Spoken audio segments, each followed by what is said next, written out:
Thank you for viewing this video brought to you by PCE's National Best Practices Committee, sponsored by the Carpel Foundation. The following presentation by Howard Henderson, the founding director of the Center for Justice Research and professor of justice administration at Texas Southern University, discusses prosecutor caseload studies and findings that burdensome caseloads can impact justice. In 2019, we were watching the Harris County District Attorney, Kim Ogg, go back and forth with county commissioners about her need for more prosecutors because of turnover, stress, and what have you. And as a research center located on the campus of a historically Black college, we were very sensitive to this question because we could not figure out why it was a district attorney had to debate about funding to hire more prosecutors to process cases. And as we delved more into this, we realized what a powder keg we had stuck our nose in. And we dared to try to figure out if we could develop a standard. Whoa, did we touch a hornet's nest? We were attacked by every group we could find in the country that believed that prosecutors were too draconian. And the argument that they gave us was that we were giving prosecutors the resources they need to further throw us into mass incarceration, which we didn't believe. As we began to research this topic more and more, we found out that, you know what? The more overworked, the more stressed a prosecutor is, the worse the system is overall. And so we began to look at these issues. So I'm just setting the framework for you. And what we did was we wanted to find out, number one, if it was possible to develop a standard. And what we found out is that when we had conversation with prosecutors, this was a conversation that many of you all wanted to have. And we had the bright idea to set a Google alert to just get an idea of how often this conversation hit the news. And lo and behold, what we found within a week's time, there were about 15 articles a week where prosecutors were making this claim all over the country. And we said, oh, we got something here that's very important that we need to try to understand. So in that understanding, we began to look at a couple of things, and I want to share those with you as I thumb through these PowerPoints.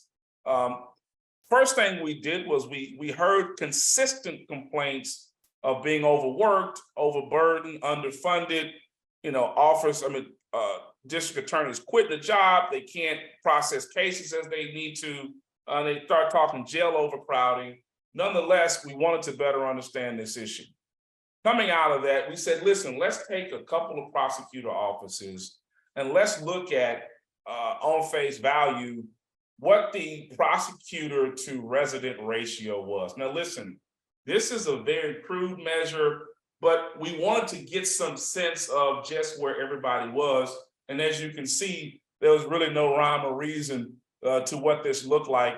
And again, this is a very crude measure that I'm going to begin to move on and become more scientific. But this was sort of our first hurrah in this space to begin wrapping our heads around just what was happening. Now you see us say county A through G just to protect the anonymity of the office, but I'll explain to you further in a few moments why we did that.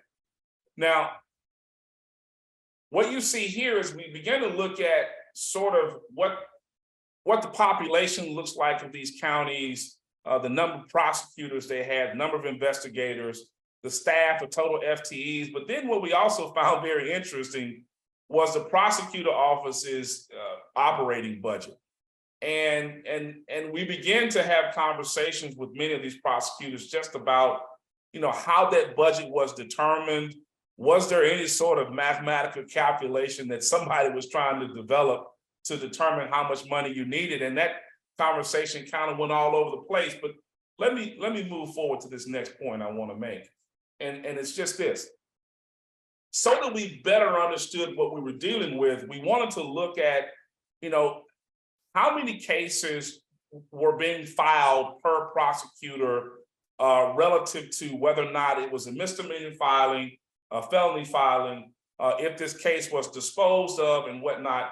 And what you see here is sort of our initial understanding after we began to delve into better understanding just what you guys were dealing with, because again, we thought it was going to be as simple as our research in policing. And what we found out is that trying to understand how prosecutors make decisions is not as cut and dry. So thank you a lot for giving us that work. We learned a lot during that experience. Let me move forward. So coming out of all of that, trying to understand us understanding how you make decisions, what caseload looks like, what the effect of those caseloads were, we began to run some higher level analysis on these caseloads. So what you're about to see here is sort of our attempt to understand what those factors were that go into play when you look at caseloads. Now, what we found is that, and as you all already know, it's not just about caseloads, right? There are so many other factors that go into play. Well, what we found here is that when you look at the whole issue of just deferral alone, beyond just caseload size, a person's felony status in terms of the charge being for a felony offense was the most significant factor in determining whether or not a case reached deferral, which I'd love to hear you guys' feedback on that. But even beyond the race, the color of a person's skin, whether or not they had retained counsel and prosecutor caseload size, when we looked at just the option of deferral being the decision, a person's felony offense status was the most significant factor. So we said, let's look a little deeper at this. Let's look at acquittal. When we looked at acquittal, the most significant factor was whether or not a person had retained counsel above and beyond all the other factors. Then we looked at whether or not how these factors related to dismissal of cases. In this case, what you find again is that whether or not they hired a counsel, and actually a person's age and status, which is very phenomenal to me. We didn't really understand what that meant, and I'd love to hear you guys' feedback when I finish. But the point here is that we understood through this experience that there were a lot of factors that were at play besides simply counting the number of cases that a prosecutor had that went into this. But ultimately, what we were trying to do is we were trying to solve a debate that was happening at the county level between the district attorney and the county commissioners about her need for more prosecutors. And we felt like there should be more science in the space where we can come away with some objective measure. Coming out of all this research, a couple things happened.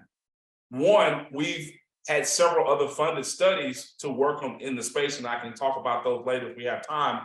But more importantly, we were able to provide a set of recommendations to the district attorney so that she would be better positioned to receive the support that she needed to receive. And I like to report over the next year or so, she was able to go and make the justification for receiving those those funding opportunities based on our research, where we were able to show the commissioners that there was an obvious need there, and that relative to prosecutor offices around the country, there was an identified need. This is what we understand, and I'll lay these 4 recommendations out. We understand this. It's almost virtually impossible, as you know, to develop a national standard, but you can develop a local standard. And what we suggest every prosecutor office does is determine what that standard is and be able to make the case.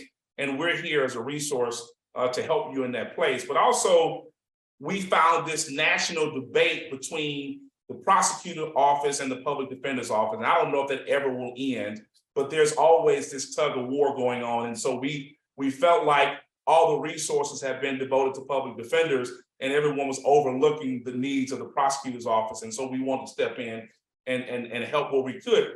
But we also have this idea of being able to implement more pre-charge diversion programs. Now, what was interesting was we found that many of the commissioners around the country were saying that, well, listen, pre-charge diversion programs should be cheaper. Well, you guys know that's not necessarily the case, right? That doesn't mean that because we divert people that they can cut money from your budget. And in fact, many cases we found they should increase the budget because you now require more resources. Now, here's the last thing and the point that brought us to this. The political climate around this caseload conversation is so toxic. that, we found out by chance experience that this is a highly charged political issue that we believe the science around what you all do would help clear the water. What we have found is that whenever prosecutors can tie their ask for more resources to deliberate relationships, for example, in Harris County, they want to be able to prosecute more environmental crimes. And so when the district attorney was able to specify the funding for those sorts of approaches, then they're more likely to get the funding. All in all, it's unfortunate that the political nature of this is the way it is, but we do believe that being able to determine what your local caseload parameters should look like is the answer to doing that. And we stand here to help support you in that endeavor. Let me also share, before I conclude, if we can help in any way, my email address is there, howard.henderson@tsu.edu. But we do believe that when you understand that the caseload issue directly impacts negatively all sorts of case outcomes, timely case closure. We've also found that it directly impacts plea bargains. We can go down the list and talk about all of those factors that this caseload issue affects. But my hat off to you guys, because we found out through trial and error that this issue is one that's pervasive around the country and that very few researchers are willing to step into because they understand the fear of being attacked in public spaces to be able to help you guys solve some of these problems.